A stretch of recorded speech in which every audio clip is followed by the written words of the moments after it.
ஆமென். கரங்களை உயர்த்தி ஹalleluya. அந்த வசனத்தை ஒரு விசை கூட வாசிக்க கேட்கலாம். 2 ராஜாக்கள் 3:18. இது கர்த்தரின் பார்வைக்கு, இது கர்த்தரின் பார்வைக்கு அற்ப காரியம். மோவாபியரையும் உங்கள் கையிலே ஒப்பு கொடுப்பார். இங்க ஒரு பெரிய இக்கட்டுல மாட்டி இருக்கிறாங்க. இந்த இக்கட்டு எதனால் வந்தது? யாரால் வந்தது? இந்த அவ்வளவு பிரச்சனைக்கும் காரணம் அங்க நிக்கிறது 3 ராஜாக்கள். ஆனால் அத்தனை பிரச்சனைக்கும் காரணம் ஒருவன். அவன்தான் யோராம். இன்னைக்கு நம்ம தியானிக்க போற வார்த்தை இதுதான். நீ யோராமாய் மட்டும் இராதே. யோராமா இருந்தா நமக்கு மட்டும் பிரச்சனை இல்லை, நம்மை சார்ந்தவர்களுக்கும் பிரச்சனை. இதை மறந்துவிடவே கூடாது. யார் இந்த யோராம்? வேதம் நமக்கு தெளிவாய் காண்பிக்கிறது. 1 சொல்லப்பட்டிருக்கிறது, ஆகாபின் குமாரன். இந்த ஆகாப் யேசபேல் நமக்கு தெரியும். இஸ்ரவேலின் ராஜாக்கள்லயே ரொம்ப மோசமான ஒருத்தன் உண்டு. அது யார் தெரியுமா? ஆகாப். இவர்களுடைய குமாரன் தான் யோராம். இந்த யோராமும் என்ன செய்கிறானா? 2வது வசனத்திலே சொல்லப்பட்டிருக்கிறது, கர்த்தரின் பார்வைக்கு பொல்லாப்பானதை செய்தான். நமக்கு டைம் ரொம்ப ஸ்பீடா போயிட்டு இருக்குது, ஒரு பெரிய செய்தி. ஆனாலும் சொல்ல வேண்டிய பாயிண்ட் மட்டும் நான் சொல்லி செபிக்க விரும்புகிறேன். நம்முடைய வாழ்க்கையில் நாம் யாரா இருக்கிறோம் என்பதை நாம் சிந்தித்து செயல்பட வேண்டிய ஒரு கட்டாயத்துக்குள்ள இருக்கிறோம். ஏன் ஐயோ என்கிற நிலைமைக்கு தள்ளப்பட வேண்டி இருக்கிறது? இதெல்லாம் கர்த்தர் மாற்ற விரும்புகிறார். கர்த்தர் நம்மை உருவாக்கி நம்மை ஆசீர்வதிக்க விரும்புகிறார். இஸ்ரவேலை ஆசீர்வதிப்பதே கர்த்தருக்கு பிரியம். ஹalleluya. கர்த்தருக்கு மகிமை உண்டாவதாக. இங்கே சொல்லப்பட்டிருக்கிறது, அவன் கர்த்தரின் பார்வைக்கு பொல்லாப்பை செய்தான், ஆனாலும் தன் தகப்பனை போலும் தன் தாயை போலும் அல்ல. அதாவது அவங்க அப்பா செஞ்சது இதை விட கொஞ்சம் ஆக்டிவா இருக்கணும். ஆமே. அவங்க அப்பா செய்தது இதை விட. எனக்கு ஒரு பிரச்சனை உண்டு, வார்த்தை உள்ள ஏறலன்னு அடுத்த லைன் போகாது. ஆமே. அடுத்த லைன்ல அதை கொண்டு வந்து 5 பாயிண்டும் 7 பாயிண்டும் பேசின ஒரு காலம் உண்டு. அது நானும் கேமரா மட்டும்தான் இருந்தோம், நீங்க எல்லாம் வீட்டில் இருந்தீங்க. ஆமே. இப்ப அப்படி இல்லை, உங்க முகத்தை பார்த்தாலே தெரியும் உள்ள சரக்கு போகல, அதனால நில்லு. ஹalleluya, ஹalleluya. கர்த்தருக்கு மகிமை உண்டாவதாக. அப்படி கையை அசைச்சு ஆமென் சொல்லுங்க. ஆமென், ஹalleluya. கர்த்தருக்கு மகிமை. அதாவது நம்ம பிரச்சனையில ஒன்று என்ன தெரியுமா? ஏன் நீ இப்படி தப்பு செய்யறியே, அவங்கள மாதிரி இல்ல. ஆமே. நான் அவங்கள மாதிரி அப்படியா பண்றேன், ஆனாலும் நீ அவங்கள பார்த்து இப்படி சொல்லிட்டியே. சொல்லதானே செஞ்ச, குத்தல இல்ல. இங்கே வந்து யோராமுக்கு பிரச்சனை என்னன்னா, கர்த்தரின் பார்வைக்கு இப்போ கொஞ்சம் வந்துட்டு ஐயே நம்மளதான் சொல்லிட்டு இருக்கிறாங்களோ, இனி அடுத்து போக போக தெரியும். ஆமா. யோராமா இருந்தா நம்மை சார்ந்தவர்களுக்கு பிரச்சனை.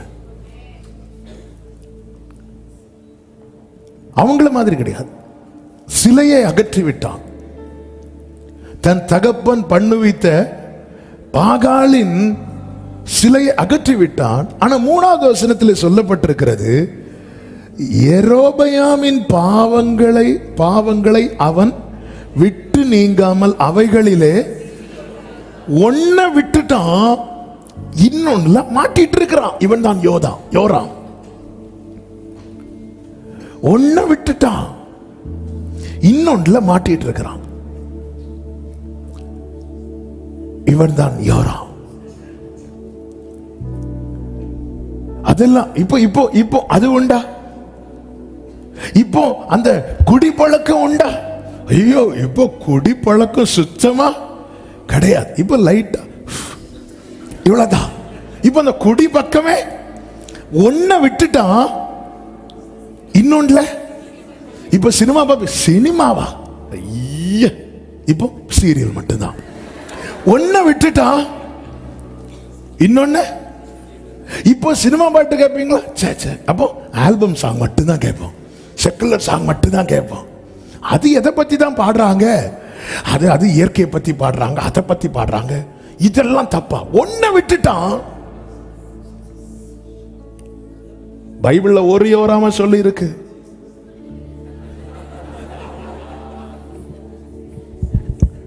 ஆமென். ஆண்டவர் கற்றுத்தந்த ஒன்றை மட்டும் சொல்லிட்டு நான் அடுத்தது போறேன். பைபிள் படிக்கும்போது என்கிட்ட பேசுறோம், நீ பைபிள் படிக்கும்போது நீ ஒன்னதான் யோராமோடு வச்சு பார்க்கணும், இன்னொரு ஆளை வச்சு பார்க்கக்கூடாது. இப்போ நான் ப்ரீச் பண்றதுனால உங்களுக்கு இப்படி ப்ரீச் பண்றேன். ஆனால் மெடிடேட் பண்ண வைக்கும்போது ஆவியானவர் அப்படிதான் பேசுவார். அப்பதான் எனக்கு கூட பேசுவார். அப்பதான் அவர் எனக்கு பேசுறது என்னால கேட்கும். ஆமென்.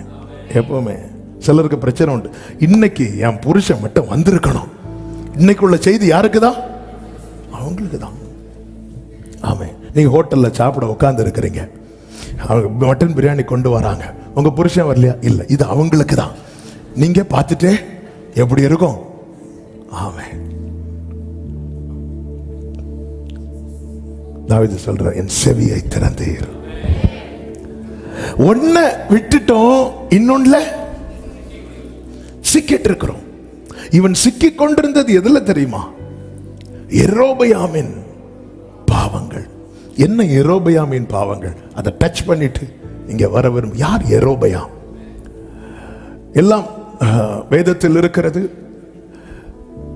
ரெகோபெயாம் நாட்களிலே,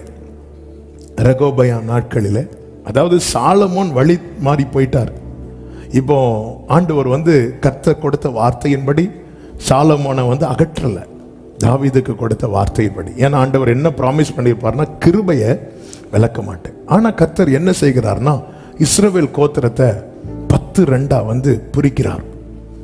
தாவீதுக்கு எப்பவுமே ஒரு கோத்திரம் இருக்கணும், தாவீதின் விளக்கு எப்பவுமே எரிஞ்சிட்டு இருக்கணும். அது நான் அவனுக்கு ப்ராமிஸ் பண்ணது. அப்போ அந்த இடத்துல தான் யார் வரா அப்படின்னா, இந்த யெரொபெயாம் வருகிறான். 1 ராஜாக்களின் புஸ்தகம் 11வது அதிகாரத்தில் நீங்க கவனிச்சீங்கன்னா 28-29 வசனங்களிலே கர்த்தர் அகியா என்கிற தீர்க்கதரிசிக்கு இதை வெளிப்படுத்தி யெரொபெயாமை சந்திக்க வைக்கிறார். 29வது வசனத்தை வாசியுங்கள். அக்காலத்திலே யெரொபெயாம் எருசலேமிலிருந்து வெளியே போகிற போது சீலோனியனான அகியா எனும் தீர்க்கதரிசி, நல்ல கவனமா கேளுங்க, அவன் எருசலேமிலிருந்து வெளியே போகிற போது அகியா என்னும் தீர்க்கதரிசி புது சால்வையை போர்த்து கொண்டிருந்து வழியிலே அவனை கண்டார். இருவரும், நல்ல கவனிங்க, இருவரும் வயல்வெளியில் தனித்திருக்க. இதுவரை அடுத்து என்ன நடக்க போகுதுன்னு யெரொபெயாமுக்கு தெரியாது. அடுத்து எனக்கு என்ன கிடைக்க போகுதுன்னு யெரொபெயாமுக்கு தெரியாது. யெரொபெயாமின் சரித்திரம் என்ன? யெரொபெயாமுக்கு எதுவுமே தெரியாது. ஆனா யாருக்கு தெரியும்? அகியா. எல்லாரும் சொல்லுங்க. ஒரு தீர்க்கதரிசி, படிச்சு வச்சுக்கோங்க. அகியாவுக்கு தெரியும். ஏன்னா அகியாக்குள்ள என்ன இருக்கு? கர்த்தருடைய வார்த்தை இருக்கிறது. அகியா தோள்ல என்ன இருக்கு? நம்ம பழசாக்க கூடாது. நம்ம ஒரு புது ட்ரெஸ் போட்டுட்டு இது எப்படி இருக்கு? இது பழசுதானே கேட்டா எப்படி இருக்கும்? அவர் புது சால்வையை போட்டுட்டு வராரு. நீங்க என்னடா ஈஸியா சால்வை? ஆமா, இது விலக்கோன்னு ஷர்ட் போட்டு வருமா? இது என்ன சட்டை தானே, கிழிச்சா கிளியும். உங்களை யாராவது கிழிக்கியா சொன்னோம்? புது சால்வையை போட்டுட்டு வராரு. நல்ல கவனிங்க, யெரொபெயாமுக்கு அடுத்து என்ன நடக்கும், என்ன கிடைக்கும் தெரியாது. இருவரும் வயல்வெளியில் தனித்திருக்கையில் யெரொபெயாம் லைஃப்ல ஒரு உயர்வு வந்ததற்கான காரணத்தை பாருங்கள். இருவரும் வயல்வெளியில் தனித்திருக்கையில் இந்த அகியா என்ன பண்றாருன்னா, போர்த்து கொண்டிருந்த புது சால்வையை பிடித்து அதை 12 துண்டாக கிழித்து போட்டு அதுல 10 தூக்கி யார்கிட்ட கொடுக்கிறான்னா யெரொபெயாம்கிட்ட கொடுக்கிறான். இன்னைக்கு காலையில இந்த வார்த்தையை வைத்து ஆவியானவர் பேசின ஒரு செய்தியை நான் சொல்ல விரும்புகிறேன். எனக்கு அடுத்து என்ன நடக்கும், எனக்கு அடுத்து என்ன கிடைக்கும்னு எனக்கு தெரியாது. ஆனா என் கூட இருக்கிறவருக்கு அடுத்து என்ன செய்யணும் எனக்கு தெரியாது. இது எப்படி ஆகும்னு தெரியாது, இது எங்க போய் முடியும்னு தெரியாது. ஆனா நான் ஒரு விஷயம் நிச்சயித்திருக்கணும், நான் அவரோடு தனித்திருக்கிறேன். நான் அவரோடு, அவர் தோள்ல போட்ட கவனிங்க. இங்கே நான் ஆண்டவருடைய கிருபையை சொல்லி அடுத்த பகுதிக்கு செல்ல விரும்புகிறேன். தாவீதின் குடும்பத்துக்கு கொடுக்கிறதுக்கு சால்வை கிழிக்கப்பட வேண்டிய அவசியம் கிடையாது. ஆமா, ஏன்னா ஏற்கனவே தெரிந்தெடுக்கப்பட்டது. ஆனா தாவீது குடும்பத்தில் உள்ளத இன்னொருத்தனுக்கு கொடுக்கணும்னா கிழிக்கப்பட்டாதான் கொடுக்க முடியும்.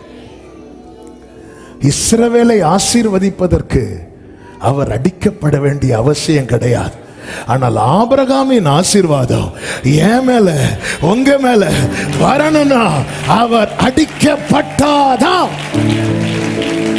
Praise God. 10 கொடுத்தாச்சு. கொடுத்துட்டு அவர் சொல்றாரு 38வது வசனம், நான் உனக்கு கட்டளையிட்டதை எல்லாம் நீ கேட்டு கை கொண்டு நீ என் வழிகளில் நடந்து என் தாசனாகிய தாவீது செய்தது போல என் கட்டளைகளையும் என் கற்பனைகளையும் கை கொள்ளும்படிக்கு என் பார்வைக்கு செம்மையானது செய்கிறது உண்டான். நான் உன்னோடு இருந்து, இந்த வார்த்தை கவனிக்கணும், நான் உன்னோடு இருந்து நான் தாவீதுக்கு கட்டினது போல, தாவீதுக்கு கட்டினது போல உனக்கும் நிலையான வீட்டை கட்டி, நிலையான வீட்டை கட்டி இஸ்ரவேலை உனக்கு தருவேன். நான் தாவீதுக்கு கட்டினது போல இல்ல, நான் தாவீதுக்கு மட்டும் தான் கட்டுவேன் அப்படி கிடையாது. அப்படின்னு நம்ம இந்த பைபிளை நம்ப வேண்டிய அவசியம் இல்லை. ஆண்டவர் கொடுக்கிறது. இங்க பாரு, தாவீதுக்கு நான் ஒரு வீட்டை கட்டினேன் பாத்தியா, அதே மாதிரி நான் உனக்கும் கட்டுவேன். தாவீதுக்கு நான் கிருபையை கொடுத்தேன் பாத்தியா, தாவீது கருளின நிச்சயமான கிருபையை நான் உனக்கு ஏற்படுத்துவேன். ஆனா நீ என்ன செய்யணும், நான் உனக்கு கட்டளையிட்டதை எல்லாம் நீ கேளு, என் வழிகளில் நடந்து தாவீது செய்தது போல கை கொள்ளும்படிக்கு. அதாவது வசனத்தை கை கொள்ள நான் என்ன மாத்திக்கணும். நீ கொஞ்சமாவது எதிர்பார்த்திருப்பாயா யெரொபெயாமே? உன் கையில அதுவும் கிழிச்ச 12ல எத்தனை கொடுத்தார்? நமக்கெல்லாம் 1வது கிடைக்காதான்னு பார்த்துட்டு இருப்போம். அல்லேலூயா, ஆமென். நொறுக்கிற அப்பத்துல ஒரு துண்டு, அதுலயும் வாங்கிட்டு பக்கத்துல கொஞ்சம் பெருசா கொடுத்துட்டான். ஆமென். சரி, அடுத்த பந்தியில பார்ப்போம். அல்லேலூயா, ஆமென். கிழித்ததுல 10. ஆமென். இப்படி வாங்கிட்டு இருக்கிற புரியாது. உன்னை சில நேரத்தில் தனித்து கொண்டு போய், வயல்வெளி என்பது அவருடைய சமூகம், தனித்திருக்கையில் திடீர்னு சால்வை எடுக்கிறார், கிழிக்கிறார். இவருக்கு என்ன ஆச்சு? அவர்தான், அவர் அசட்டை பண்ணப்பட்டவராயிருந்தார். விரும்பப்படத்தக்க ரூபம் அவருக்கு இல்லை. இவருக்கு என்னாச்சு? ஆமென். எருசலேமில் கல்வாரி சிலுவையில் 2000 வருஷத்துக்கு முன்னாடி அவர் கிழிக்கப்பட்டது. இந்த 2024 என் மேல கிருபையாய் பொழியப்பட்டு கொண்டே இருக்கிறது. இப்படி ஆசீர்வதிக்கப்பட்டவன், இப்படி ஆசீர்வதிக்கப்பட்ட யெரொபெயாம் என்ன செய்தான் தெரியுமா? வழிமாற ஆரம்பித்தான். தான் உயர்த்தப்பட்டதையும் தன் கையில இந்த ஆசீர்வாதங்கள், இந்த நன்மைகள், இந்த உயர்வு கொடுக்க ஒரு புது சால்வை கிழிக்கப்பட்டதையும் அவன் மறந்து விட்டான். சாலமோன் நாட்களுக்கு பிறகு ரெகோபெயாம் இப்பொழுது வருகிறான். ரெகோபெயாம் நாட்கள்ல இன்னும் ஒஸ்டா போகுது. அப்பதான் கோத்திரங்கள் பிரிகிறது. இது ஏற்கனவே கர்த்தர் ப்ராமிஸ் பண்ணிட்டார். இப்போ யெரொபெயாம் இஸ்ரவேல் ராஜாவா இருக்கிறான், ரெகோபெயாம் யூதாவுக்கு ராஜாவா இருக்கிறான். இந்த நேரத்துல தான் யெரொபெயாம் என்ன செய்யறான் தெரியுமா? தன்னுடைய ஆரம்பத்தை, தேவன் தன்னை உயர்த்தினதை எல்லாவற்றையும் மறந்து வழிமாற ஆரம்பித்தான். அவன் செய்த காரியங்கள் எல்லாம் 1 ராஜாக்கள் 12:25 முதல் பார்த்தால் தெரியும். வாசிக்க டைம் இல்லை, ஆனாலும் ஒவ்வொன்றையாக நான் சொல்லி விடுகிறேன். அவன் செய்த காரியம் என்ன? அவன் செய்த காரியம் 1:27 வசனத்தில், ஜனங்கள் எருசலேமுக்கு போவதை தடுத்தான். அங்க யூத ஜனங்கள் இருக்கிறாங்க. இஸ்ரவேலர்கள் எருசலேமுக்கு போயிடக்கூடாது, எருசலேமுக்கு போவதை தடுத்தான். ஏன் தடுத்தான் தெரியுமா? அந்த வசனத்தை வாசியுங்கள். இந்த ஜனங்கள் எருசலேமில் உள்ள கர்த்தருடைய ஆலயத்திலே பலிகளை செலுத்த போனால் இந்த ஜனங்களின் இருதயம், நல்ல கவனம், இந்த ஜனங்களின் இருதயம் யூதாவின் ராஜாவாகிய ரெகொபெயாம் என்னும் தங்கள் ஆண்டவன் வசமாய் திரும்பி அவர்கள் என்னை கொன்று போட்டு, இவங்க இருதயம் ரெகொபெயாம் வசமாய் திரும்பி, இது இந்த ஸ்பிரிட் இன்னைக்கு வேலை செய்யுது. ஐயோ, இவங்க அந்த கல்யாண வீட்டுக்கு போனா அவங்கள பார்ப்பாங்களே, அவங்கள பார்த்து பேசுனா அவங்க கூட சேர்ந்துருவாங்களே, அப்ப இவங்களை எப்படியாவது போக விடாம தடுத்துடணும். என்ன பண்ணலாம்? டேட்டை மாத்தி சொல்லலாமா? மண்டபத்தை மாத்தி சொல்லலாமா? காலையில கல்யாணத்தை ஈவினிங் சொல்லலாமா? இன்னைக்கு நிறைய யெரொபெயாம் ஸ்பிரிட் இப்படி வேலை செய்யுது. ஆமா, இன்னைக்கு அநேகர் பாருங்க, பிள்ளைகளை இன்னொருத்தவங்க கிட்ட பேச விட மாட்டாங்க. பேசினா பிள்ளைங்க, ஏன்னா தகப்பனுக்கும் இன்னொரு ஆளுக்கும் பயங்கர பகையா இருக்கும். பிள்ளைங்க வழியில போகும்போது ஹாய் அங்கிள் அப்படிம்பாங்க. இங்க வா, ஹாய் அங்கிளா வா. அடுத்த நாள் அந்த பிள்ளை வந்து பாய் அங்கிள் சொல்ல வைப்பாங்க. ஏன்னா பேசின, ஒருவேளை அவங்க கிட்ட போய் பேசி சிரிச்சு பேசி அவங்க என் பிள்ளைய மாத்திட்டாங்கன்னா, சிலர் அந்த சர்ச்சுக்கு போகாத, போனா ஒன்ன மாத்திருவாங்க. ஆமா, திரும்பி சர்ச்சுக்கு போயிட்டு வரும்போது கொம்பு பல்லெல்லாம் தள்ளி பயம். இன்னைக்கு யெரொபெயாமின் ஸ்பிரிட் நிறைய வேலை செய்யுது. இவங்களை அவங்கள பார்க்க விடக்கூடாது, இவங்களை அவங்கள சேர விடக்கூடாது. இது ஒரு பொல்லாத ஆவி, இது ஒரு பொல்லாத ஆவி. எத்தனை பேர் நீங்க மட்டும் தேவனை வந்து எருசலேமில், எருசலேம் என்பது மகாராஜாவின் நகரம், தேவ சமூகத்தில் நீங்க வந்து ஆராதிப்பதை சுற்றி இருந்து தடுப்பதற்கென்று உங்க உறவுகளே காத்திருக்கும். என்ன சொல்லி தடுக்கலாம்? இவங்களை முடியல, இவங்க தலைமுறையாவது தடுப்போம். சுற்றி இருந்து பார்த்து செயல்படுகிற யெரொபெயாமின் ஆவி. இதுலதான் யாரு சிக்கிட்டு இருக்கிறா தெரியுமா? யோராம் சிக்கி கொண்டிருக்கிறான். எருசலேமுக்கு, தேவனுக்கு, தேவ சமூகத்தை. இதே நேரத்தில் இன்னொன்னு சொல்றேன், இன்னொருத்தங்க நம்ம கூட இருக்கிறவங்களானாலும் சரி, நம்ம பிள்ளைகளானாலும் சரி, இன்னொருத்தங்களானாலும் சரி, தேவனை தேடுவதற்கு நாம் தடையாயிடக்கூடாது. ஹல்லேலூயா, ஹல்லேலூயா. தேவனை தேடுவதற்கு. ஆமென், ஹல்லேலூயா. ஜீசஸ். எனக்கு தெரிந்த ஒரு போதகருடைய மகன், நடுக்கத்தோடு இதை சொல்றேன், அவன்கிட்ட ஒரு நாள் பேசி, ஏன்பா நீ சர்ச்சுக்கு போகலன்னு கேள்விப்பட்டேன். ஆமாம், இப்போ ஆண்டவரை உன்னை தெரிந்தெடுத்த சந்ததி இல்லை நீ. அவன் 2-3 வார்த்தை என்கிட்ட கேட்டான். உங்களுக்கு எங்க அப்பாவை பலிபீடத்தில் தான் தெரியும், எனக்கு எங்க அப்பா வீட்டில் தெரியும். அவர் பேசுறதெல்லாம் என்னால் இருந்து கேட்க முடியாது. நான் வேணா வேற சர்ச்சுக்கு வரேன், வேற சர்ச்சுக்கு போறேன். தேவனை தேடுவதை தடுக்கிற யெரொபெயாம். ஆண்டவர் மேல இருக்கிற அன்பு நம்முடைய பிள்ளைங்களுக்கு குறைகிற அளவுக்கு நாம செயல்படுறோமா? ஹல்லேலூயா, ஹல்லேலூயா.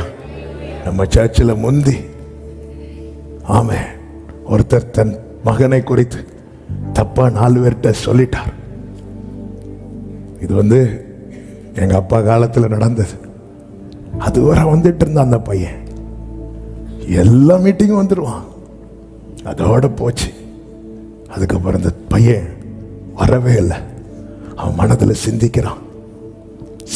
யெரொபெயாம் இந்த மக்களை எருசலேமுக்கு போக விட்டுறக்கூடாது. போக விட்டா நம்மளை கலத்தி விட்டுருவாங்க. இப்ப நம்ம பிடியிலிருந்து மாறிடுவாங்க. தேவனை தேடுகிற காரியத்தில் எந்த ஒரு தடையும் யார் மூலமாகவும் நம்மை சார்ந்தவர்களுக்கு வரக்கூடாது. அதே நேரத்தில் நம்மை ஒருத்தங்க தடுக்கிறாங்கன்னு வைங்கள, நல்லா புரிஞ்சுக்கோங்க, யாருக்காகவும் எதற்காகவும் தேவனை பற்றி கொள்வதை ஆமென் விட்டு விடவே கூடாது, விட்டு விடவே கூடாது. ஆமென் சொல்லுங்க பார்க்கலாம். பிறர் தேவனை தேடுவதற்கு நீ 4 பேரால தடுக்கப்படுவது தவறல்ல, ஆனா 4 பேருக்கு நீ தடையா இருந்துராத. தேவனை தேடுவது. அதனாலதான் ஆண்டவர் கோபத்தில் பேசுவாருங்க. அவர் சாந்த குணமுள்ள, அவர் கழுதையின் மேல எப்படி வருகிறார்? சாந்த குணமுள்ளவர். ஆனா ஆண்டவருக்கு பரிசேயரே, வேத பாரகரே, உங்களுக்கு ஐயோ அப்படிங்கிறார். என் பிள்ளைங்க உள்ள வராதபடிக்கு நீங்க வாசல் என்ன செய்றீங்க? அடைச்சு போடுறீங்க, அடைச்சு போடுறீங்க. இப்படி எத்தனை பேரை உள்ள வர விடாம ஒவ்வொரு காரியத்தை சொல்லி, ஒவ்வொரு காரியத்தை சொல்லி, எங்க அவன் அப்பந்தாங்க சர்ச்சுக்குள்ள வந்திருப்பான், அவனுக்கும் ஆண்டவருக்கும் சம்பந்தமே இருக்காது. அவனை பார்த்தா ஒரு பெண்டிகாஸ்ட் லுக்கே இருக்காது. ஆனா வாசல்ல வச்சு அவனை மேலையும் கீழே 4 தடவை பார்த்து அனுப்பி விட்டுறது.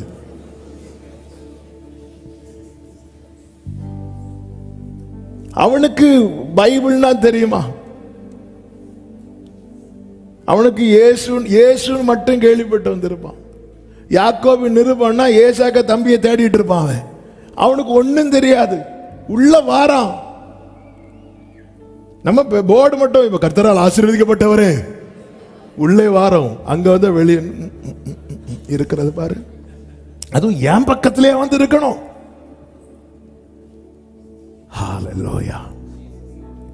ஒரு சகோதரி 2017 வருஷம் நினைக்கிறேன் சர்ச்சுக்கு வராங்க. சிஸ்டர், உங்களை என்ன தெரியுதா பாஸ்டர்? உங்களை பார்த்து ஒரு ஒரு 6 வருஷத்துக்கு முன்னாடி நான் இங்கே சர்ச்சுக்கு வந்தேன். அப்படியா? 6 வருஷமா ஏன் வரல? அது நான் ஒரு சண்டே வந்தேன். அப்போ ஃப்ரெண்டில், பழைய சர்ச்சில் ஃப்ரெண்டில் என்னொன்று எல்லாரும் அப்படியே ஒரு மாதிரி. அப்போ ஒரு சிஸ்டர் இருந்தாங்க, பக்கத்தில் பேகு வச்சிட்டு இருந்தாங்க. நான் போய், சிஸ்டர் இந்த பேக் எடுங்கன்னு. பின்னாடி சேர் இருக்கு, ஆனாலும் எனக்கு ஃப்ரெண்ட்ல இருந்து ஆராதிக்க ஆசை. சிஸ்டர் பேக் எடுங்கன்னு. அவங்க என்ன ஒரு பார்வை பார்த்தாங்க பாஸ்டர். நான் ஏன் பேக் எடுத்துட்டு, அப்படியா இப்போ ஏன் வந்தீங்கன்னு கேட்டேன். இப்போ நான் வந்து செய்தி கேட்டு கேட்டு எனக்கு திருப்பி வந்து ஆராதிக்கணும்னு ஆசை. சந்தோஷம். இப்படி எத்தனை பேர் பேக் எடுக்க வச்சிருக்கோன்னு. ஆமென். ஹல்லேலூயா. 4 பேரை தீ கொளுத்திட்டு இங்க இருந்து ஒரே ஃபயர். ஜனங்கள் எருசலேமுக்கு போவதை தடுத்தான் யெரொபெயாம். இன்னொருத்தங்க ஆராதிக்கிறதற்கு, தேவன் உங்க மனைவி தேவனிடத்தில் நெருங்குவதற்கு தடையா இருக்காதீங்க. உங்க புருஷன் தேவனை தேடுவதற்கு தடையா இருக்காதீங்க. உங்க பிள்ளைங்க கர்த்தரிடத்தில் நெருங்குவதற்கு தடையா இருக்காதீங்க. ஹல்லேலூயா. 2வது அவன் செய்த பாவம். ஆமென். 28வது வசனத்திலே முற்பிதாக்கள் செய்த பாவத்தை செய்கிறான். விக்கிரகங்களை உண்டு பண்ணி வைத்து உங்களை எகிப்து தேசத்திலிருந்து வரப்பண்ணின உங்கள் தேவர்கள் என்று சொல்லி ஒன்றை பெத்தேலிலும் இன்னொன்றை தானிலும் ஸ்தாபித்தான். இது முற்பிதாக்கள் செய்ததல்லவா? மோசே வர தாமதமித்த போது ஒரு கன்றுக்குட்டி உண்டு பண்ணி வைத்து,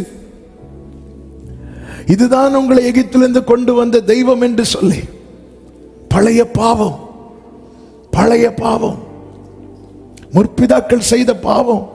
அங்கிருந்தல்லவா பிரித்து கொண்டு வந்தார். யெரொபெயாம், இன்னைக்கு நீ இருக்கிற ஸ்தானம், உன்னை ராஜாவாய் வைத்திருக்கிறார். நம் ஒவ்வொருவரையும் இரத்தத்தால் கழுவி ராஜாக்களாய் ஆசாரியர்களாய் வைத்திருக்கிறார்.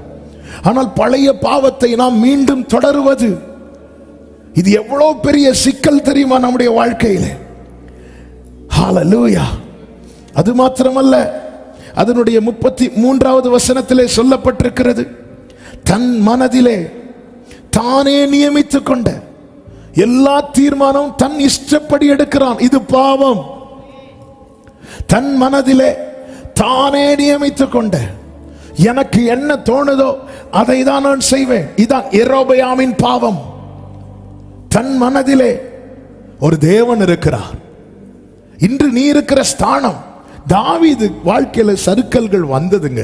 தாவீது வாழ்க்கையில தடுமாற்றங்கள் வந்தது, வழி விலகின தருணங்கள் வந்தது, பாவத்தில் விழுந்த தருணங்கள் வந்தது. ஆனாலும் தாவீது கர்த்தர் ஃபேவரட்டா வைக்கிறதுக்கு ரீசன் என்ன தெரியுமா? முதல் ரீசன், தான் ஆரம்பத்தை தாவீது மறக்கவே இல்லை. அடுத்த ரீசன், தேவன் உணர்த்த தன்னை மாற்றிக்கொண்டே இருந்தான். மூணாவது ரீசன், சரண்டர் பண்ணிட்டான். ஆண்டவரே, வேதனை உண்டாக்கும் வழி இடத்தில் உண்டோ என்று பார்த்து நான் எவ்வளவு நிலையற்றவன் என்பதை உணரும்படி நாட்களை என்னும் அறிவை எனக்கு தாங்க. ஜீவனுள்ள ஒருவன் உமக்கு முன்பாய் நீதிமான் அல்லாததினால் அடியனை நியாயம் தீர்க்க உம்முடைய நல்ல ஆவி என்னை செவையான வழியிலே முடிஞ்சு மொத்தமா சரண்டர் பண்ணிட்டார். இங்க அப்படி இல்லை. தன் மனதிலே தானே நிர்ணயித்த ஒரு வசனத்தை, ஆமா, இன்னைக்கு இந்த செய்தி எப்படி முடியும்னு தெரியல, ஆனா ஒரு வசனம் கண்டிப்பா நீங்க படிக்கணும், பார்க்கணும். 1 பேதுரு 2வது அதிகாரம் அதனுடைய 16வது வசனம். 1 பேதுரு உள்ளவனாயிருந்தும், சுயாதீனம் உள்ளவன்னா சுதந்திரம் உள்ளவன், எந்த கட்டும் இல்லாதவன், ஃப்ரீயா இருக்கிறவன், விடுதலை உள்ளவன், சுயாதீனம் உள்ளவனாயிருந்தும் உங்கள் சுயாதீனத்தை துர்க்குணத்திற்கு மூடலாக கொண்டிராமல், அடுத்த வார்த்தை, தேவனுக்கு அடிமைகளாயிருங்கள். சுயாதீனம் உள்ளவர்களுக்கு கர்த்தர் என்ன சொல்லுகிறாரா? நீ முதல் வேர்டு என்ன? சத்தமா சொல்லுங்க. லாஸ்ட் வேர்டு என்ன? இதான் பைபிள். உண்மையிலே சுதந்திரவாளி யார் தெரியுமா? தேவனுக்கு அடிமையா இருக்கிறவன். அவன் தான் சுதந்திரவாளி. அப்பா கூடவே இருக்கிறான் தெரியுமா? அவன் தான் சுதந்திரவாளி. அந்த அந்த மூத்த குமாரனை பாத்தீங்களா? அப்பா, என் ஃப்ரெண்ட்ஸ் கூட ஹாப்பியா இருக்கிறதுக்கு ஒரு ஆட்டுக்குட்டியாவது. அதன் அர்த்தம் என்ன? இளைய குமாரன் எங்கேயும் போய் எப்படியும் இருந்தான். ஆனா மூத்த குமாரன் ஃப்ரெண்ட்ஸ் கூட ஒரு ஹோட்டல்ல போய் சாப்பிடுறது கூட யாருடைய பெர்மிஷனை கேட்கிறார் தெரியுமா? அப்பா சொல்றார் நோங்கிறார், சாப்பிடல. அப்பா நோங்கிறார். அடிமை வீட்டில் நிலைத்திறான், சுதந்திர குமாரன் வீட்டில் நிலைத்திருக்கிறார். அவன் வாழ்க்கையில் அவன் தகப்பனுக்கு அடிமையா தான் இருப்பான். அப்பா ஃப்ரெண்ட்ஸ் கூட ஒரு ஆட்டுக்குட்டி. அப்பா என்ன சொல்றாரு தெரியுமா? மகனே, என்னுடைய இதெல்லாம். இப்படி இளையகுமாரனுக்கு சொல்லல. ஒரு சாட்சியை எல்லாரும் கேட்டுட்டோம். இளையகுமாரன் சாட்சி, இவனோ மரித்தான், உயிர்ப்பிக்கப்பட்டான், காணாமல் போனான். இந்த சாட்சியை கேட்டவர்கள் தான் நானும் நீங்களும்.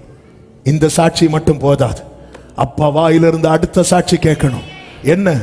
மகனே, நீ எப்பவுமே என் கூட இருக்கிற, நீ எப்பவுமே என் கூட இருக்கிற, என்னுடையதெல்லாம்.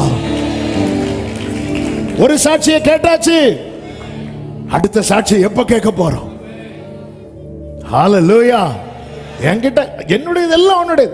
அந்த மகன் ஒரு ஆட்டுக்குட்டியை பிடிச்சு ஃப்ரெண்ட்ஸுக்கு அடிச்சு கொடுத்த அப்பா என்ன விரட்டு வர இல்ல. ஏன்? இளைய குமாரனுக்கு பிரித்து கொடுத்தது போல மூத்த குமாரனுக்கும் கொடுத்துட்டார். அவன் சுதந்திரவாளி. இப்ப அவன் பேர்ல வீடு இருக்கு, அவன் பேர்ல சொத்து இருக்கு, அவன் பேர்ல எல்லாம் இருக்கு.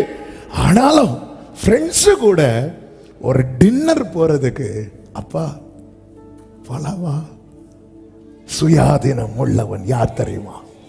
தேவனுக்கு. மற்றவங்கெல்லாம் துர்க்குணத்தை சுயாதீனத்தால மூடுவாங்களாம். அதான் கிருபை கிருபை கிருபை கிருபை கிருபை. நாங்க என்ன செஞ்சாலும் ஆண்டவர் என்ன பண்ணிட்டாரு? பைபிள் தெளிவா சொல்லுது, சுயாதீனம் உள்ளவர்களா இருந்தும். பழைய பாட்டில் அப்படி இல்லை, மீட்கப்பட்டவர்களை பிரமாணத்துகளை கொண்டு வந்து அடைக்கிறார். புதிய பாட்டில் அப்படி இல்லை, ஃப்ரீ. குமாரன் உங்களை விடுதலையாக்கினால் விடுதலையாக்கிட்டாரு. ஆனா விடுதலையானவர்களில் யார் உண்மையான சுதந்திரவாளி தெரியுமா? சுயாதீனம் உள்ளவன் தெரியுமா? தேவனுக்கு அடிமையா இருக்கிறான் தெரியுமா? அவன்தான். நானே என் மனசுல எனக்கு தோன்றபடி டிசிஷன் எடுக்கிறேன்னா அது பாவம். அது பாவம். நாலாவதாக இந்த யெரொபெயாம் என்ன செய்தான் தெரியுமா? தேவனை கனவீனப்படுத்தினான். 1 ராஜாக்கள் 12:31 சொல்லப்பட்டிருக்கிறது, அவன் மேடையாகிய ஒரு கோவிலையும் கட்டி லேவியின் புத்திரராயிராத ஜனத்துல ஈனமானவர்களை ஆசாரியராக்குறான். அதாவது நம்ம பிள்ளைங்கிட்ட என்ன பார்க்க கூடாதுன்னு நினைக்கிறோமோ அது அந்த பிள்ளை வேணும்னே செஞ்சிட்டு இருக்குன்னா அந்த தகப்பனை பர்பஸா கனவீனப்படுத்துது. இந்த யெரொபெயாம் தன் தேவனை பர்பஸா கனவீனப்படுத்துறான். அது மாத்திரமல்ல, அவன் பிள்ளை வியாதிப்படுது, வீட்டில் வியாதி. அப்பொழுது மனைவிய அதே அகியா கிட்ட அனுப்புறான். எப்படி அனுப்புறான் தெரியுமா? வேஷம் மாத்தி. அப்பொழுது அகியா கிட்ட வரும்போது ஆண்டவர் வந்து சொல்றார், அவன் வந்துட்டு இருக்கிறான் அப்படின்னு. உடனே அகியா ஒரு வார்த்தையை கேட்பான் பாருங்க. 1 ராஜாக்கள் 14:6 யெரொபெயாமின் மனைவியே உள்ளே வா, உன்னை அந்நிய ஸ்திரீயாக காண்பிக்கிறது என்ன. என்ன வார்த்தைங்க! ஆமே, கொஞ்சம் யோசித்து பாருங்க. நம்ம பிள்ளைங்க நம்ம சொந்தக்காரங்க எல்லார்ட்டையும் சிரிச்சு சிரிச்சு பேசுறாங்க. நம்மளை பார்க்கும்போது யாரோ மாதிரி இருக்கிறாங்கன்னா அந்த, ஏன்னா அவர் பிள்ளைகளா பார்த்து தான் ஒவ்வொன்றா செஞ்சிட்டு இருக்கிறார்.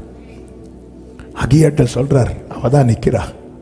அவ யாரோ மாதிரி வந்து தீர்க்க தரிசனம் கேட்டுட்டு போலான்னு வரும்போது, யெரொபெயாமின் மனைவியே உள்ளவா, உன்னை அந்நிய ஸ்திரீயாக காண்பிக்கிறது என்ன.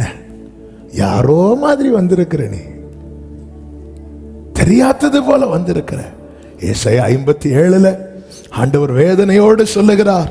அதனுடைய 8வது வசனம், ஏசாயா 57:8, கதவுகளுக்கும் நிலைகளுக்கும் பின்னாக உன் ஞாபக குறியை வைக்கிறார். அடுத்த வார்த்தை, நீ என்னை விட்டு போய், நான் வாசிக்க, நீ என்னை விட்டு போய் மற்றவர்களுக்கு உன்னை வெளிப்படுத்தினாய். புரியும்படி சொல்லணும்னா, ஒருத்தங்க நம்ம போனை மட்டும் அட்டன் பண்ணல, மீதி எல்லாரும் போனை அட்டன் பண்றாங்கன்னா நம்மளை கனப்படுத்துறாங்களா கனவீனப்படுத்துறாங்களா? நம்ம போன் பண்ணா எடுக்கவே மாட்டாங்க. ஆனா சரி, ஒரு கொஞ்ச நேரம் கழிச்சு போன் பண்ணும்போது வேறொருவருடன் பேசி கொண்டிருக்கிறார். அதன் அர்த்தம் என்ன? அவங்க வேற போனை எடுக்கிறாங்க. நான் வந்து கதவு கிட்ட வரும்போது கதவுகளுக்கும் நிலைகளுக்கும் பின்னாக உன் ஞாபக பூரியே இப்படி வச்சுட்டு போயிட்டாரா? சிலர் பார்ப்பாங்க தெரியுமா, இப்படி இருந்துட்டு. இப்பெல்லாம் சின்ன லென்ஸ் எல்லாம் வந்திருக்கு. அப்படி பின்னாடி நின்று போயிட்டார், தட்டிட்டே இருக்கிறார். என் பிரியமே, என் ரூபவதியே, இவர் வேற கூப்பிட்டு இருக்கிறாரு. கொஞ்ச நேரத்தில் தட்டு ஸ்டாப் ஆயிட்டு, அப்பாடா போயிட்டார். நீ என்னை விட்டு போய் மற்றவர்களுக்கு உன்னை வெளிப்படுத்தினாய். மற்றவர்களுக்கெல்லாம் நம்மளை காட்டுறோம். டெய்லி நம்மை ஆண்டவர் சமூகத்தில் போய் வெளிப்படுத்துறோமா? யாக்கோபு குடும்பத்தை விட்டு வெளியே வரான். கர்த்தர் தம்மை வெளிப்படுத்தினார். அந்த இடத்துல யாக்கோபு அவனை குறித்து சொல்லி இருக்கணும். ஆண்டவரே, அப்பா, என்கிட்ட பேசுறதுக்கு நீங்க இருக்கிறீங்களே, அம்மா இல்ல அப்பா இல்லன்னு அழுதுட்டு இருந்தேன், நீங்க வந்துட்டீங்களே, நான் இப்படி ஒரு காரியத்தை செஞ்சுட்டு வந்துட்டேன், அங்கெல்லாம் சொல்லி இருக்கணும். அந்த இடத்துல அவனை பத்தி பேசுவான்னு பார்த்தா இந்த இடம் எவ்வளவு பயங்கரமா இருக்கிறது, இது தேவனுடைய வீடே. உங்ககிட்ட கேட்டாங்களா? சர்ச்சுக்கு வந்துட்டு எதை பத்தி பேசிட்டு இருக்கிறோம்? ஆண்டவரே, இந்த சர்ச்சு சூப்பர், அது சூப்பர், அத உன்னை பத்தி எப்ப சொல்ல போற? அவ்வளோ பேசுறார். பேசும்போது அப்பா அப்பா நான் யாக்கோபு, நான் ஒரு தப்பு பண்ணிட்டு வந்துட்டேன், எங்க அண்ணனை ஏமாத்திட்டேன், எனக்கு அடுத்து என்னன்னு தெரியல, நான் வெளியே போய் பழக்கம் இல்லை, நான் ஒரு கூடாரவாசி, வீட்டிலேருந்து எப்படி ஓபன் பண்ணி இருக்கணும் அதை செய்யாம இவர் சர்டிபிகேட் கொடுக்கிறார். இந்த வீடு எவ்வளவு பயங்கரமா இருக்கிறது, இது தேவனுடைய வீடே அல்லாமல் வேற அல்ல சொல்லிட்டு புறப்பட்டு போறார். ராகேல பார்த்ததும், நீ என்னை விட்டு தூரம் போய் மற்றவர்களுக்கு உன்னை காண்பிக்கிறாய். ஹல்லேலூயா. ஆண்டவர் பதர், வா மகனே வா. ஆமென். இப்போ யாபோக்காற்றின் கரையில யாக்கோபு வந்து பிந்தி தனித்திருக்கிறான். அப்போ மேல இருந்தாரு, இப்ப பக்கத்துல வந்துட்டாரு. இப்ப சொல்லு, ஆண்டவரே நான் யாக்கோபு, ஆண்டவரே எங்க அண்ணன் என்ன வந்து ஏதாவது பண்ணிருவானோன்னு எனக்கு. இதெல்லாம் ஏன் யாக்கோபு அன்னைக்கு சொல்லல?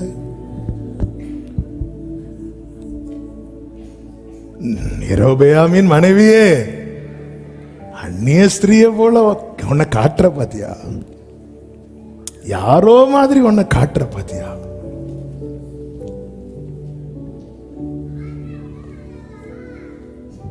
அது மாத்திரமல்ல, 13வது அதிகாரம் 1 ராஜாக்கள் 1வது வசனத்திலே அவன் தூபம் காட்ட பலிபீட தண்டையில் நிற்கிறான், துணிகரம் கொள்ளுகிறான். அப்பொழுது ஒரு தேவ மனுஷன் அங்கே வந்து கர்த்தருடைய வார்த்தையை தெரிவித்த போது, ஆமென், 4வது வசனத்தில் சொல்லப்பட்டிருக்கிறது, அவனை பிடியுங்கள் என்று தன் கையை பலிபீடத்திலிருந்து நீட்டினான்.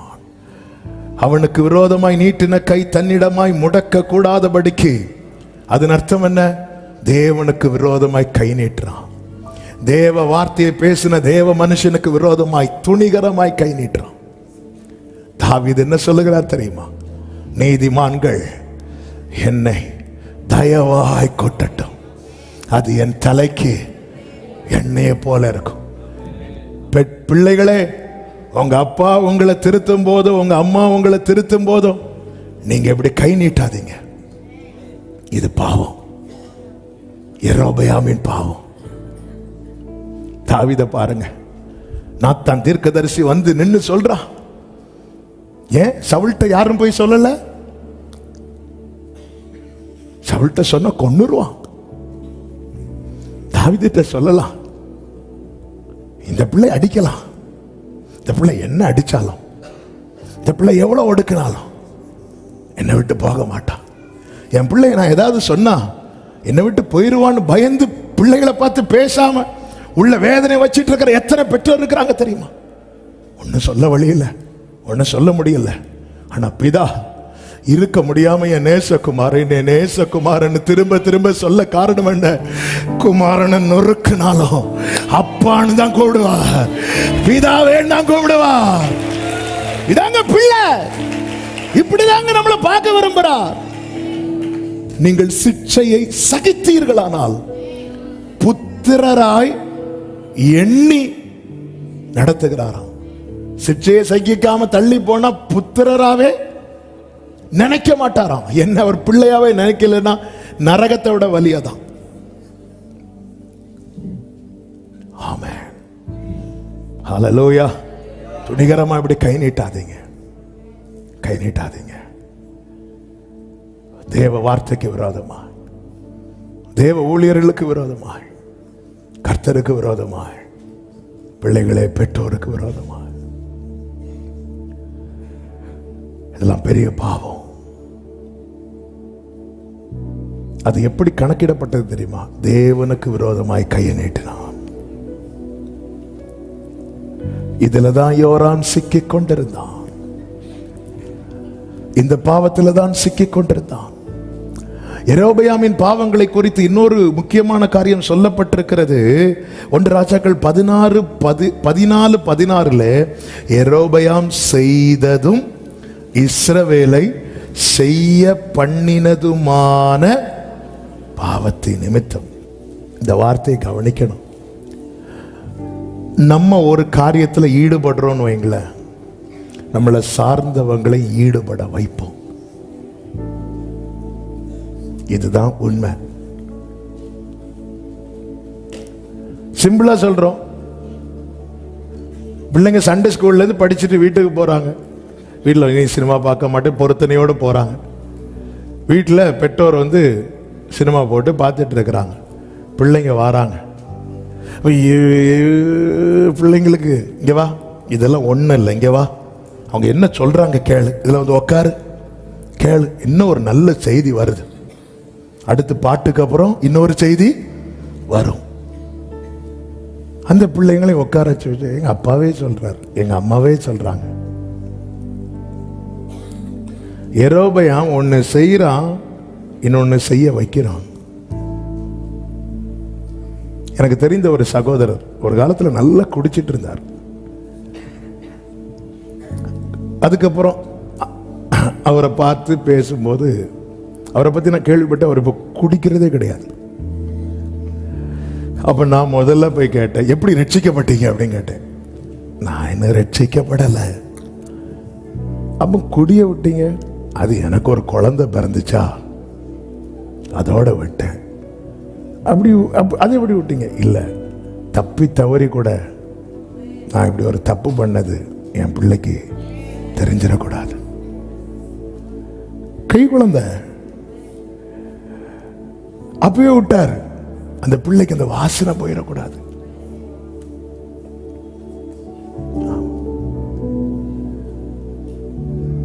இது அப்பா இந்த பக்கத்துல குடிச்சிட்டு வர்றது, பையன் அந்த பக்கத்துல குடிச்சிட்டு வர்றது. உடனே அப்பா, மகனே நீ குடிக்கிறது நல்லா இல்ல. உடனே அப்பா அப்பா பிராண்டை மாத்துவோமா, நீங்க எங்க குடிக்கிறீங்க? எப்படி சொல்ல முடியும் அப்பாக்கு? எப்படி சொல்ல முடியும்? மகனே நீ குடிக்கிறது, அவரே இப்படி மகனே மகனே நீ குடிக்கிறது, மாத்தி மாத்தி எப்படி சொல்ல முடியும்? யெரொபெயாம் செய்ததும் இஸ்ரவேலை, பிரியமானவர்களே, நான் தப்பு பண்ணி இப்போ நான் ப்ரீச் பண்ணிட்டு இருக்கிற உங்களை நான் டாக்டரினை மாத்தி வழிய மாறி போக பண்ணி இதை கேட்டு 1000 பேரை இடற பண்ணிட்டேன்னு வைங்களேன். நாளைக்கு நான் ஒப்புரவாகிட்டேன்னு வைங்க. நான் ஒப்புரவானாலும் என்னால இடற 1000 பேருக்கு.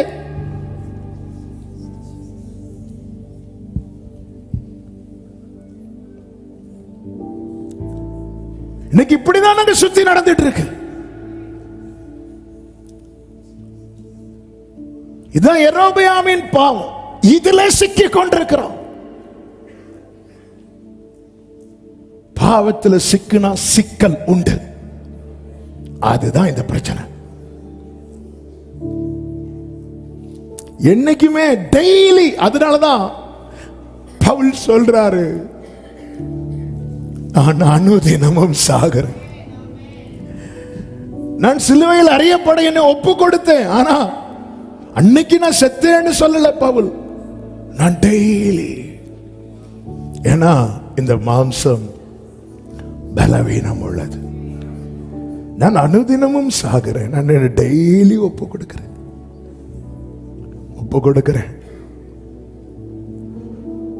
என்னுடைய ஒரு பர்த்டே அன்னைக்கு தான், என்னுடைய மேரேஜுக்கு முன்னாடி இந்த பாட்டா ஆண்டவர் கொடுத்தாங்க. நான் பாவியையா என்னை தள்ளாதிரு.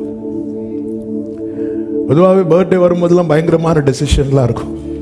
பயங்கரமா ஆண்டவர் வந்து அவருடைய எக்ஸ்பெக்டேஷன் வந்து நம்முடைய லைஃப்ல வந்து ரொம்ப மேன்மையா இருக்கும்.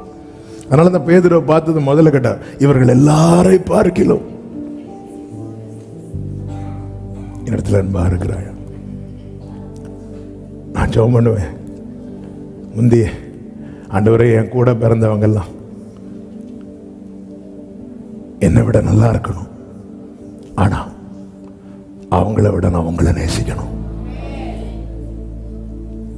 எங்க அப்பாக்கெல்லாம் இத்தனை வயசு இருக்கணும். என் ஜபெல்லாம் வித்தியாசம் பயங்கரமா இருக்கும். ஆண்டவரே எங்க அப்பா என் பிள்ளையின் திருமணத்தை எங்க அப்பா இடத்துல பயங்கரமா இருக்கு. அவருடைய சித்தம் அவர் எடுத்தார். ஆனா நான் எங்க அப்பாவை விட நான் அவங்கள நேசிக்கணும். எங்க அப்பா கிட்ட நீங்க எதிர்பார்த்து எதெல்லாம் எங்க அப்பாட்ட மிஸ் ஆச்சோ அதை உங்களை நேசிக்கிற காரியத்துல முன்னாடி தான் நிக்கணும். ஏன்னா அவர் எதிர்பார்க்கிறது அப்படி. ஆமென். ஹல்லேலூயா. அப்பதான் ஆண்டவரே, நீங்க எதிர்பார்த்தது போல என்னால வரவே முடியாது ஆண்டவரே, வாய்ப்பே இல்லையா ஆண்டவரே அப்படின்னு சொல்லிட்டு ஒரு ஏக்கம் வந்துச்சு. அப்பதான் அந்த பாட்டு கொடுத்த. அணைக்கும் அன்பை அறிந்த பின்பும் தூரம் போனேனே, அழைத்தவரே உம்மை மிகவும் வருந்த வைத்தேனே. அணைக்கும் அன்பை அறிந்த பின்பும் தூரம் போனேனே, அழைத்தவரே உம்மை மிகவும் வருந்த வைத்தேனே. சிக்கலில் சிக்கினால், பாவத்தில் சிக்கினால் சிக்கல் வரும். இந்த யெரொபெயாமுக்கு அதுவரை வராத சிக்கல். அதுதான் மோவாபின் ராஜா கலகம் பண்ண ஆரம்பித்தான் இருக்கும். அதுக்கு முன்னாடி வர மோவாபின் ராஜா என்ன செய்கிறான் என்றால், ஆட்டுக்குட்டிகள் இதெல்லாம் கொடுத்து கொடுத்து இணக்கமா இருக்கிறான். ஆனா அதுக்கப்புறம் அந்த யோராம் வந்து ஒரு சிக்கல்ல மாட்டிட்டு இருக்கும் போது 5 சொல்லப்பட்டிருக்கு, மோவாபின் ராஜா இஸ்ரவேலின் ராஜாவுக்கு விரோதமாய் கலகம் பண்ணினான். சாலமோனை பாருங்க. சாலமோனின் ஆரம்பம் கர்த்தருடைய சமூகத்தில் அப்படிப்பட்டவனா இருந்தான். அதனால சாலமோனுடைய சாட்சி எப்படிப்பட்டதா இருந்தது என்று நமக்கு தெரியும். 1 ராஜாக்கள் 5:4 சொல்லப்பட்டிருக்கிறது, ஆனாலும் இப்பொழுதோ என் தேவனாகிய கர்த்தர் எங்கும் எனக்கு இளைப்பாறுதலை தந்தார். அடுத்த வார்த்தை பாருங்க, விரோதியும் இல்லை, இடையூறும் இல்லை. இடையூறு. இதுதான் சாலமோனுக்கு கர்த்தர் வச்ச பிளஸிங். ஆனா சாலமோன் வழி விலகி கர்த்தரின் பார்வைக்கு பொல்லாப்பானதை செய்கிறான். அதனுடைய 11வது அதிகாரம் 9வது வசனத்திலே சொல்லப்பட்டிருக்கிறது, 2 விசை கர்த்தர் சாலமோனுக்கு தரிசனமாகி அந்நிய தேவர்களை பின்பற்ற வேண்டாம் என்று கட்டளையிட்டிருந்தும் அவன் கர்த்தரை விட்டு தன் இருதயத்தை திருப்பி 10 சொல்லப்பட்டிருக்கிறது, கர்த்தர் அவன் மேல் கோபமானார். ரொம்ப கோபப்படுத்தினான். சாலமோனின் ஃபர்ஸ்ட் சாட்சி என்ன? எனக்கு விரோதியும் இடையூறும், கர்த்தர் எங்கும் எனக்கு. இனி 14வது வசனத்தை வாசிங்க. 14வது வசனம், கர்த்தர் ஏதோமியனாகிய ஆதாத் என்னும் ஒரு விரோதியை சாலமோனுக்கு எழுப்பினார். கவனிச்சீங்களா? 23வது வசனம், எலியாத்தாவின் குமாரனாகிய ரேசோன் என்னும் வேறொரு விரோதியை தேவன் எழுப்பினார். ஆரம்ப சாட்சி என்ன? எனக்கு விரோதி இல்லை. இப்போ யார் அலோவ் பண்றா? ரீசன் என்ன? சிக்கி கொண்டிருக்கிறான். நேத்து வரை இல்லாத பிரச்சனை இன்னைக்கு வருதுன்னா முதல்ல பார்க்க வேண்டியது நான் என் வழியை. 2 விதத்துல விரோதம் உண்டாகும். 2 விதத்துல. ஒன்று, நமக்கு கொடுக்கப்பட்ட தரிசனங்களின் அடிப்படையில். 1 ராஜாக்கள் 11வது அதிகாரம், அதே 11வது அதிகாரத்தில் யெரொபெயாமுக்கு வாக்குத்தத்தம் கொடுக்கப்படுகிறது, இந்த 10 உன் கையில தருவார்னு. 40வது வசனத்தை வாசிங்க. அதிநிமித்தம் சாலமோன் யெரொபெயாமை கொல்ல வகை தேடி. இப்ப யெரொபெயாமுக்கு பிரச்சனை எது நிமித்தம் வந்துச்சு? கர்த்தர் இஸ்ரவேலை யார் கையில கொடுக்க போறார்? யெரொபெயாம் கையில. அதனால ஒரு பகை. யோசேப்பை சகோதரர்கள் பகைத்தது எதற்காக? அவன் ஒரு தரிசனம் பார்த்ததுனால. தாவீதை சவுல் பகைத்தது எதற்காக? கர்த்தர் அவனோடு இருப்பதை.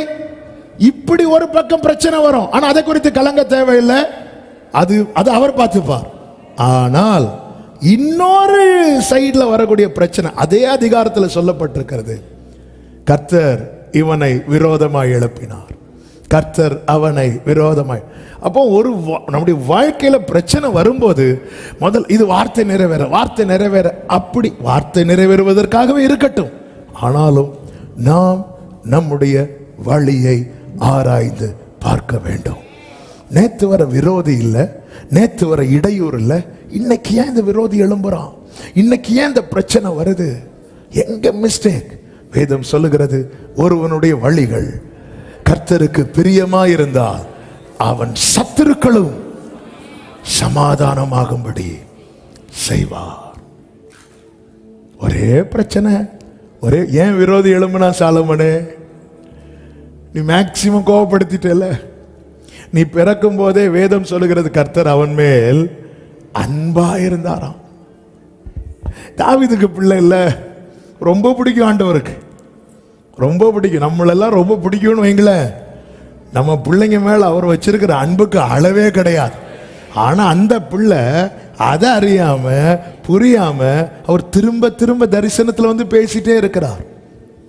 பேசியும் இன்னும் திருப்பி வேதம் சொல்லுகிறது ஒரு கட்டத்தில் எவ்வளவு அன்பா இருந்தாரோ அதே ஆண்டவரை பற்றி சொல்லப்பட்டிருக்கிறது, தேவன் அவன் மேல் கோபமானார். உடனே எந்த இடத்துல எல்லாம் விரோதியை எழும்ப விடாம ஆண்டவர் ஸ்டாப் பண்ணி வச்சாரோ அங்கெல்லாம் கையெடுத்துட்டார். சிக்கிக் கொண்டால் சிக்கல் உண்டு. எதுல சிக்கிட்டு இருக்கிறோம்? ஒவ்வொரு நாள் தேவ சமூகத்திலே நான் வரும்போது பேசுறார்ல, உணர்த்துறார்ல, நம்மளையே நியாயப்படுத்திட்டு இருக்கிறோமா?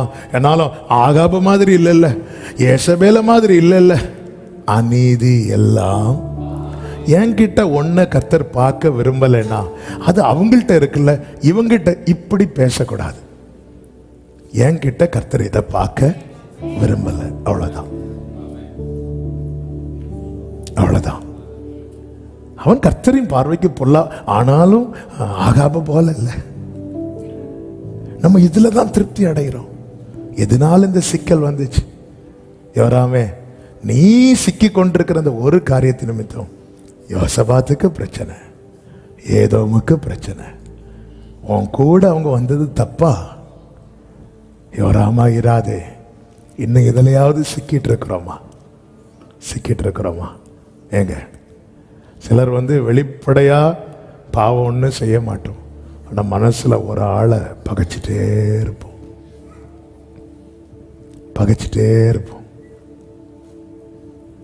இருதயத்தை அவர் பார்க்கிறார்.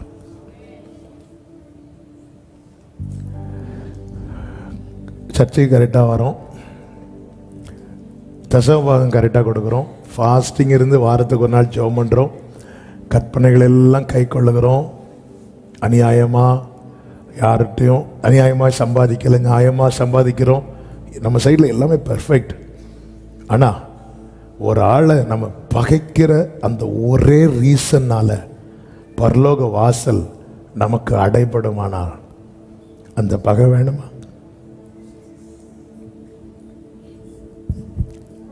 ஒரு ஆளை நம்ம மனம் வெறுக்கு தெரியுமா? அந்த ஒரே ரீசனை வச்சு பரலோகம் நமக்கு முன்பதாக அடைபடுமானால் அந்த வெறுப்பு தேவையா? என்ன வந்தாலும் இவங்களை மன்னிக்க மாட்டேன் என்கிற அந்த ஒரே ரீசன்னால பரலோக பாக்கியத்தை நம்ம இழப்போம் என்றால் யாருக்கு நஷ்டம்? மீதி எல்லாம் பெர்ஃபெக்ட்பா. அதுதானே ஆண்டவர் எபேசியர் சபைக்கு சொன்னார், உங்ககிட்ட எல்லாம் கரெக்டா இருக்கு, ஆனாலும் ஆதியில் கொண்டிருந்த அந்த ஒரு ரீசனை வச்சு. ஆமே, சில பிள்ளைங்க எக்ஸாம் எழுதுவாங்க, இன்னைக்கே எக்ஸாம் எழுதுறாங்க, கர்த்தர் ஆசீர்வதிப்பாராக. சிலர்லாம் வெளிநாட்டு எக்ஸாம் எழுதி சொல்லுவாங்க 0.5 போயிட்டு. அப்ப அந்த 0.5 எடுக்காததுனால மீதி எடுத்த அத்தனை மார்க்குக்கும் என்ன இல்லாம போயிட்டு, வேல்யூ இல்லாம போயிட்டு. இதுதான் கடைசியில் நடக்க போகிறது. எனவே ஒப்பு கொடுப்போம். மன்னிச்சுட்டேன்னு சொல்லி அடுத்த நாள் அவங்க தோல்ல யார் இருக்க சொல்லல, அவங்க செய்த அந்த காரியத்தை மனசுல இருந்து எடுத்து போட்டு திருப்பியும் பேசி எதுக்கு வம்பெழு விலை கொடுத்து வாங்கணும்? ஆனா ஆண்டவருக்கு தெரியணும், என் பிள்ளை அந்த காரியத்தை மனசுல, ஒருத்தங்க செய்த தீமை எனக்குள்ள இல்லை என்பதின் அடையாளம் என்ன தெரியுமா? அந்த நபரை குறித்து, அவர் செய்ததை குறித்து நான் இன்னொரு ஆள்கிட்ட என்ன செய்யக்கூடாது, சொல்லக்கூடாது. இதுதான் அவங்க உனக்கு. அதாவது சகோதரர்களை எப்படி யோசேப்பால போஷிக்க முடிந்தது? சகோதரர்கள் செய்தது மனசுல இல்லை. நீங்க எனக்கு தீமை செய்தீர்கள்னு சொல்லல, நீங்க எனக்கு தீமை செய்ய.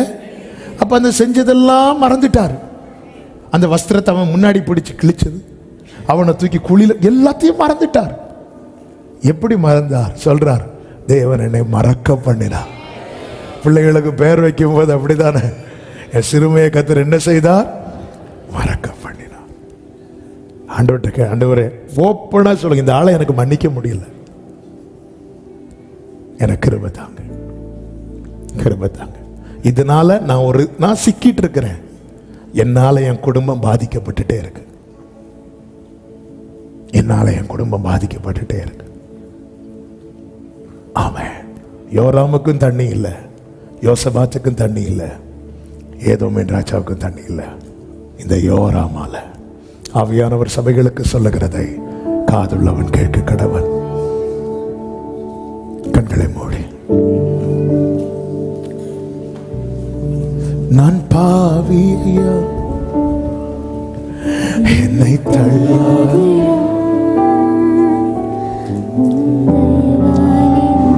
மீண்டும் சேர்த்துக் கொள்ளும். எழுமி நிற்கலாமா?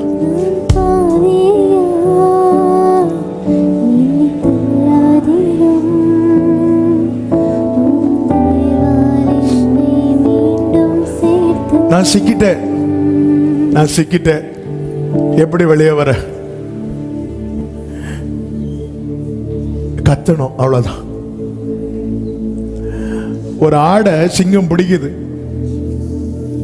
பிடிச்சது அந்த ஆடு கத்துது, தாவீது ஓடி வரா, அந்த ஆடை பிடிச்சு அப்படியே இழுத்து அந்த ஆடு கிழிச்சிட்டு தான் வரும்.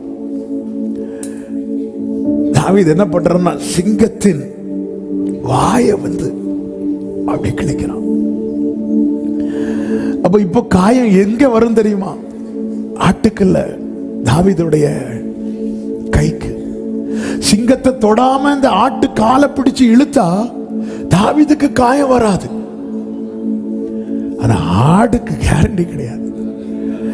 அப்போ தாவீது என்ன பண்றான்னா, சிங்கத்தை பிடிச்சு அந்த பற்களுக்கிடையில கைய வச்சு, அப்போ கைகள் ஃபுல்லா ரத்தம். அந்த ரத்தம் ஆட்டின் ரத்தம் அல்ல, தாவீதின் கரத்தின் ரத்தம். தாவீது அந்த ஆடு அப்படியே தூக்கி தோள்ல வச்சு, ஆமென், நம் இருதல்களுக்காக காயப்பட்டோம். ஆண்டவரே, சில காரியத்தில் நான் சிக்கிட்டு இருக்கிறேன், என்னை வெளியே கொண்டு வரணும், எனக்கு அந்த விடுதலை வேணும் அப்படி சொல்றவங்க அப்படி ரெண்டு கைகளை உயர்த்தி பேசுங்க. எதுல சிக்கிட்டு இருக்கிறீங்க? எந்த காரியத்துல லாக் ஆயிட்டு இருக்கிறீங்க? நான் உங்களுக்கு என்ன காட்டாம எல்லாருக்கும் என்ன காட்டிட்டே இருக்கிறேன். அந்நிய ஸ்திரியை போல, ஒரு அந்நிய புருஷனை போல உங்க சமூகத்துல வந்துட்டு போறேன். இது எவ்வளவு பெரிய பாவம். நானே என் மனதில் நிர்ணயித்ததை இப்படிப்பட்ட பாவங்கள்ல சிக்கிட்டு இருக்கிறேப்பா. நிற்கிழிக்கப்பட்டதுனால் கிடைக்கப்பட்ட ஆசீர்வாதத்தை வாங்குறது வரை கூட இருந்துட்டு வாங்கிட்டு உங்களுக்கு துரோகம் பண்ணிட்டேன். என்னை மன்னியும் ஆண்டவரே. ஆமா, என்னால என் ஃபேமிலி சஃபர் பண்ண கூடாதுப்பா. என்னால என்ன சார்ந்தவங்க, தாவீது அப்படிதான் ஜெபித்தா, உமக்கு காத்திருக்கிறவர்கள் என் நிமித்தம் வெட்கப்பட்டு போகாதபடி செய்யும். கூட 600 பேர், தாவீது கூட 600 பேர் இருக்கிறாங்க. இந்த பிரச்சனையிலிருந்து எப்படியாவது வெளியே கொண்டு வருவாங்கன்னு சொல்லி தாவீது கதறா, உமக்கு காத்திருக்கிறவங்க என் நிமித்தம், என்னால அவங்க வெட்கப்பட்டுற கூடாது.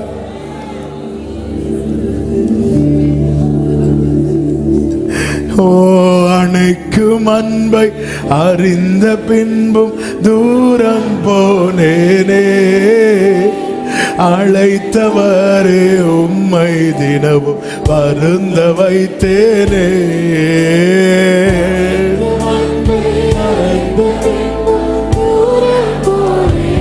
அழைத்தவரே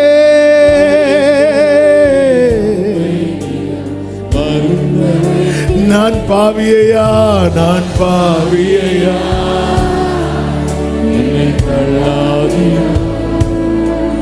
உம் தயவால் என்னை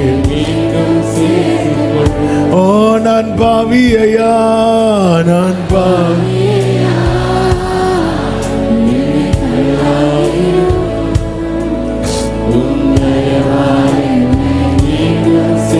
ஓ ரெண்டு கைகளை விரித்து கிருபையாய் தந்த ரட்சிப்பை, கிருபையாய் நான் எண்ணாமல் போனேனே, ரத்தம் சிந்தி மீட்டதை நான் மறந்து விட்டேனே.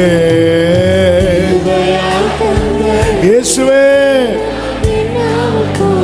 இயேசுவே,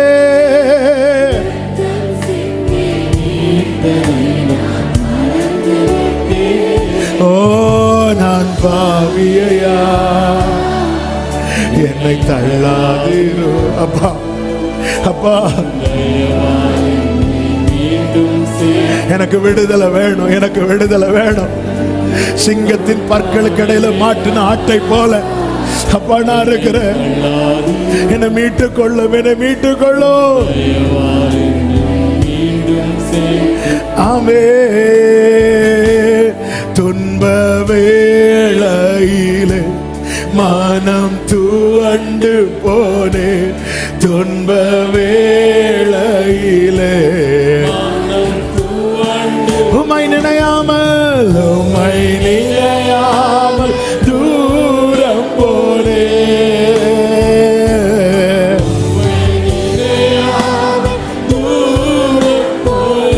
என்னை மன்னியும், என்னை மன்னியும் இந்த ஒரு விசை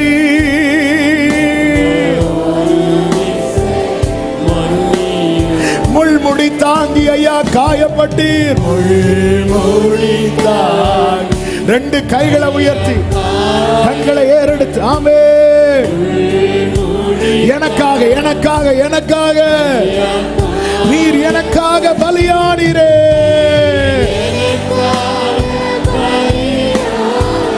என்னை மன்னியும் ஆண்டவரே,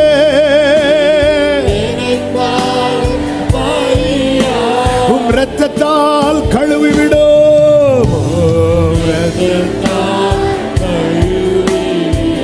உம் இரத்தத்தால் கழுவி விடும். ஆமே இயேசுவே என் தெய்வமே,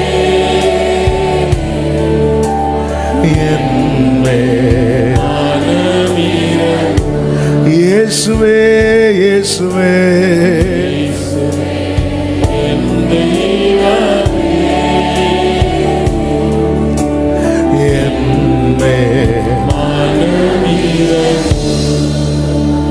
தகப்பனே நன்றி செலுத்துகிறோம். உம்முடைய மனதுருகும் கிருபைகளுக்காக நன்றி. உங்க இரத்தத்தால் எங்களை கழுவி மீட்டெடுத்த அன்பை எண்ணுகிறோம். தாவீது அந்த ஆட்டுக்குட்டியை மீட்கும் போது அந்த ஆட்டுக்கு தழும்பில்லை, தாவீது கை ஃபுல்லா. நம்ம மேல தழும்பு இல்லைங்க, ஆனா அவர் கையில காலில் சரீரம் ஃபுல்லா. தோமாவே வா, வந்து தொட்டு பார், என் விழாவில் கை போட்டு பார், வா ஆண்டவரே ஆட்கொள்ளும். சத்தமா சொல்ல முடியுமா? தேவனே நான் உமதடிமை, நான் உமதடிமை, நான் உமதடிமை. ஆட்கொள்ளும் ஆண்டவரே. உம் சித்தம் போல் என்னை என்றோ தற்பரனே நீ நடத்தோ. உம் சித்தம் போல் தற்பரனே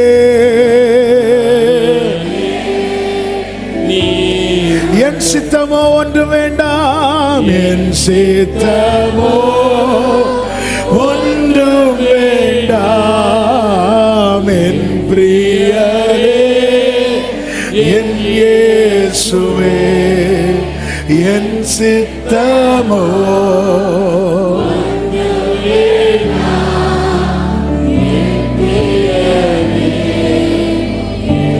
பரிசுத்த பிதாவே, நல்ல தகப்பனே, உடைய திவ்ய பிரசன்னத்துக்காக நன்றி. கிருபையா எங்களை உங்கள் சமூகத்தில் அழைத்து கொண்டு வந்து பாட, துதிக்க, ஆராதிக்க, ஜெபிக்க நீர் பாராட்டின கிருபைகளுக்காய் ஸ்தோத்திரம்.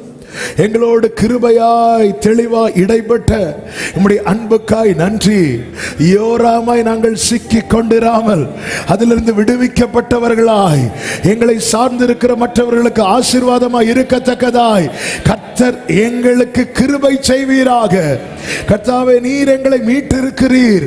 இதை மனதில் வைத்து உம்முடையவர்களாய் ஆண்டவரே உமக்கு அடிமைகளாய் எங்களை அர்ப்பணித்து நாங்கள் வாழ எங்களுக்கு அனுக்கிரகம் செய்யும்படி ஜெபிக்கிறோம். ஒவ்வொருவரையும் ஆட்கொள்ளும், ஆசீர்வதியும். இந்த வார்த்தைகள் நம்முடைய பிள்ளைகளோடு பேசிக் கொண்டிருக்கட்டும், உருவாக்கட்டும், உயிர்ப்பிக்கட்டும், உபயோகமான பாத்திரங்களாய் நிறுத்தும்படி ஜெபிக்கிறோம். கண்மணி போல காத்துக்கொள்ளும். சத்துரு எந்த வலையிலும் உம்முடைய பிள்ளைகளை சிக்க வைக்காதபடிக்கு உம்முடைய அன்பின் கயிற்றாலே கட்டி அணைத்து கிருபையாய் காக்க ஜெபிக்கிறோம். கர்த்தர் நடத்துவீராக. வாசல்கள் திறக்கப்படுவதாக, கிருபை உண்டாவதாக. உம்முடைய நாமம் மகிமைக்காய் ஒவ்வொருவரை நிறுத்துவீராக. எல்லா மகிமையும் கனமும் துதியும் ஸ்தோத்திரங்களும் ஒருவருக்கே செலுத்துகிறோம், இரட்சகர் இயேசு கிறிஸ்துவின் நாமத்தில் பிதாவே, ஆமென். சேர்ந்து சத்தமாய் சொல்லுவோம். என் ஆத்துமாவே கர்த்தரை ஸ்தோத்திரி, என் முழு உள்ளமே அவருடைய பரிசுத்த நாமத்தை ஸ்தோத்திரி. என் ஆத்துமாவே கர்த்தரை ஸ்தோத்திரி, கர்த்தர் செய்த சகல உபகாரங்களை மறவாதே. ஆமென். நம்முடைய கர்த்தராகிய இயேசு கிறிஸ்துவின் கிருபையும் பிதாவாகிய தேவனுடைய அன்பும் பரிசுத்த ஆவியானவருடைய ஐக்கியமும் சிநேகமும் பாதுகாவலும் நம் அனைவரோடும் எல்லா பரிசுத்தவான்களோடு கூட கர்த்தருடைய வருகை மட்டும் தங்கி இருப்பதாக. ஆமென். ஹல்லேலூயா. God bless you. கர்த்தர் உங்களை ஆசீர்வதிப்பாராக. ஆமென்.